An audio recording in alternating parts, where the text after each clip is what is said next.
Jadi ada pepatah yang bilang kalau makan itu untuk hidup, bukan kebalikannya, hidup untuk makan. Artinya nih, makanan memang udah jadi kebutuhan sekaligus juga penunjang kehidupan seorang anak manusia. Dan setiap makanan perlu diolah atau dimasak dulu, mulai dari bahan-bahan mentah kayak gini, dan jadi makanan mateng kayak gini. Tapi nyatanya nih, 30-45% makanan yang diproduksi di seluruh dunia harus berakhir di mana? Di tong sampah ternyata, saudara-saudara. Ya, ini makannya udah beres atau belum? Udah. Udah beres, udah selesai. Udah. Tapi kenapa nggak dihabisin? Kenyang soalnya. Tapi seberapa sering sih nggak ngabisin makanan kayak gini? Kan banyak banget nih, kentang masih banyak. Terus ini burger juga masih gede banget. Seberapa sering nggak ngabisin makanan kayak gini? Sering ya? Sering. Sering banget. Sering banget. Hampir setiap hari. Pernah kepikiran nggak sih seberapa banyak tuh makanan yang nggak habis di seluruh dunia gitu? Nggak tahu sih, Mas. Nggak tahu. Menurut fakta nih ya, katanya ada 30% dari total makanan yang diproduksi itu harus berakhir di tempat sampah. Percaya nggak? Baru tahu bahkan. Baru tahu. Banyak juga ya? Pernah dengar nggak? Iya, tahu udah pasti makanan yang nggak habis pasti berakhir di tempat sampah, tapi nggak tahu berapa banyak. Ngerasa sayang nggak sih kalau udah nggak dengar kayak gitu, kalau nyisain makanan gini? Iya, Sayang. Sama aku sayang nggak? Oh, beda kasus ya? Beda kasus ya? Nggak sih, biasanya BM doang. BM? BM itu apa? Banyak banget. Ini mau dihabisin nggak nih? Enggak, dibungkus aja. Buat di rumah kan siapa tahu yang masih bisa diangetin kan? Saya bantu sedikit di sini. Makan juga ya, kan sayang kalau nggak dihabisin. Makan lagi. Tuh, bener kan? Menyisakan makanan memang sudah jadi kebiasaan banyak orang di sekitar kita. Bisa dibilang ini jadi hobi masa kini. Kebiasaan ini ternyata sudah jadi masalah klasik. Tidak cuma di Indonesia, bahkan di seluruh dunia. Dan ini faktanya. Lembaga Pangan Dunia PBB atau FAO bahkan mencatat 1/3 dari makanan yang diproduksi harus terbuang setiap tahunnya. Biasanya kita takut atau malu kalau menimbang berat badan.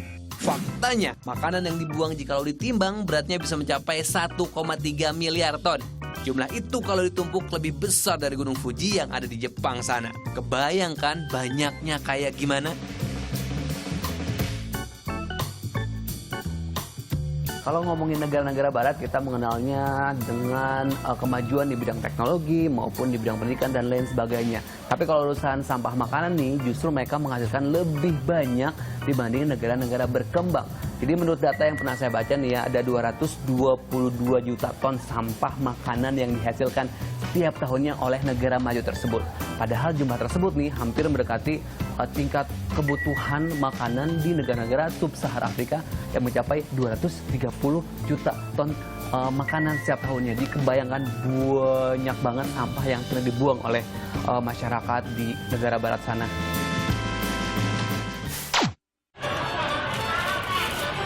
Masalah limbah makanan nyatanya sudah jadi perhatian serius banyak orang. Saking seriusnya nih, masalah ini dijadiin salah satu pilar Sustainable Development Goals. Atau mudahnya, ini adalah sebuah program pembangunan. Program ini adalah lanjutan dari program Millennium Development Goals yang berakhir tahun 2015 lalu. Ya gimana gak serius, total kerugian yang dihasilkan dari limbah makanan ditaksir mencapai 1 triliun dolar Amerika atau sekitar 13.000 triliun rupiah setiap tahunnya.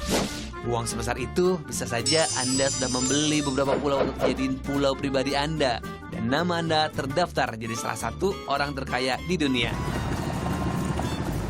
Saya pun menjajakan kaki di Pasar Induk Kramat Jati, Jakarta Timur. Pasar Induk yang sudah berdiri sejak tahun 1971 merupakan sentra perdagangan sayur dan buah bagi masyarakat Jakarta dan sekitarnya. Nah, jadi menurut data yang diambil dari Lembaga Pangan dan Pertanian Dunia atau FAO, ada perbedaan mencolok mengenai limbah makanan antara negara maju dan negara berkembang. Kalau di negara maju, makanan itu terbuang saat mulai proses memasak hingga konsumsi. Tapi kalau di negara berkembang itu sudah mulai dari penanaman, terus juga pemanenan, pengiriman, dan penyimpanan. Salah satu bukti nyata di Indonesia itu ada di Pasar Kramat Jati, Jakarta Timur sekarang ini. Kalau lihat belakang ini banyak banget sayuran dan buah-buahan yang terbuang. Entah mengapa, mungkin karena pengirimannya salah atau mungkin penyimpanan yang salah juga, akhirnya membusuk dan harus dibuang. Dan sayur dan buah-buahan ini jadi salah satu makanan yang paling sering dibuang, sekitar 45%-nya dari total yang diproduksi, dan harus dibuang begitu saja, nggak bisa dimakan. Sayang banget kan?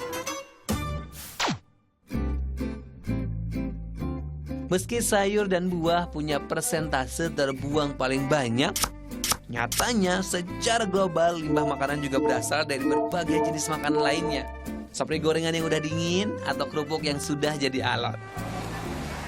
Pasar induk seluas 14,7 hektar ini memproduksi sampah lebih dari 50 ton setiap harinya. Sebagian besarnya merupakan sisa sayur dan buah. Nah, kalau di luar sana banyak orang yang dengan mudahnya nyisain makanan dengan alasan kenyang, di sini sebagian orang justru harus mengais sampah sisa sayur dan buah yang terbuang. Nah, salah satu yang memanfaatkan sayuran sisa-sisa di Pasar Kramat Jati ini ada Ibu Sudardi ya, Bu ya? Ya, Ibu dari mana, Bu, asalnya, Bu? dari Demak. Dari Demak katanya. Udah berapa lama sih, Bu, ngambilin sayur-sayur yang masih bagus gitu kalau menurut Ibu? Udah lama, udah 25 tahun. 25 tahun, Bu. Apa aja biasanya, Bu, sayuran yang diambil sama Ibu? Ya itu jelek-jelek dan saat pilih yang cakep-cakep. Kalau jual ya 2.000, 1.000 gitu.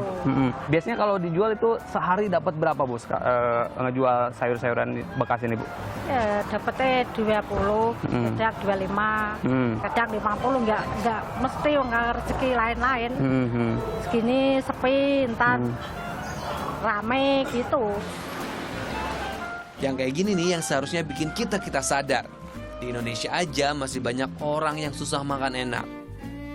Bahkan Badan Pusat Statistik mencatat, angka kemiskinan di Indonesia hingga September 2015 lalu masih mencapai 28,51 juta orang atau 11,13% dari total seluruh penduduk Indonesia. Masa iya sih kita masih rela buang-buang makanan? Gak cuma secara ekonomi, limbah makanan juga berdampak buruk bagi lingkungan. Sebagai bagian dari sampah organik, limbah ini dapat menghasilkan gas metana yang berbau dan beracun. Gas ini disebut-sebut lebih berbahaya 23 kali lipat dibanding karbon dioksida. Dan tragedi ledakan di TP Alwi Gajah pada tahun 2005 lalu jadi bukti betapa berbahayanya gas metana yang dihasilkan. Dan ini bukan perbuatan teroris dari ISIS.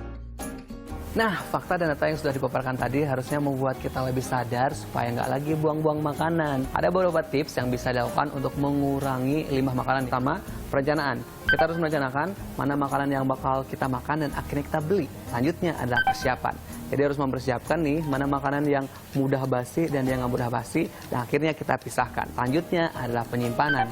Jadi makanan yang mudah basi seperti sayuran atau buah-buahan bisa kita simpan di kulkas supaya lebih awet. Tips dan trik tersebut bisa juga bermanfaat untuk berhemat karena uang yang kita belikan buat membeli makanan yang terbuang bisa kita simpan dan kita sisihkan untuk beli barang-barang lain yang lebih bermanfaat.